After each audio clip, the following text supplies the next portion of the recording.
12 वर्षाच्या प्रतीक्षेनंतर विराट कोहलीने 30 जानेवारी 2025 रोजी अरुण जेटली स्टेडियममध्ये दिल्लीच्या संघाकडून रणजी ट्रॉफीमध्ये पुनरागमन केले. क्रिकेटच्या या महानायकाला पुन्हा स्थानिक क्रिकेटमध्ये खेळताना पाहण्यासाठी प्रचंड गर्दी उसळली, ज्यामुळे स्टेडियमच्या प्रवेशद्वारांवर गोंधळाची स्थिती निर्माण झाली. सकाळी 4 वाजल्यापासूनच चाहते स्टेडियम बाहेर जमू लागले.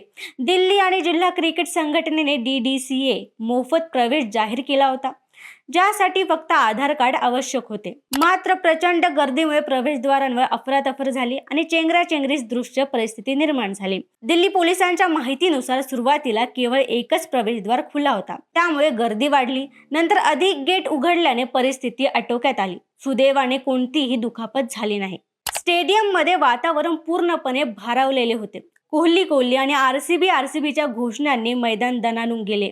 BCCIने चाहत्यांचा उत्साह दाखवणारे व्हिडिओ शेअर केले, ज्यातून या सामन्याच्या अनन्यसाधारण महत्त्वाची प्रचिती आली. कोहलीच्या सहभागीमुळे दिल्ली आणि रेल्वे यांच्यातील हा सामना अधिक वैशिष्ट्यपूर्ण ठरला आणि त्याच्या चाहत्यांमध्ये असलेले अमर्याद प्रेमाचा प्रत्यय आला.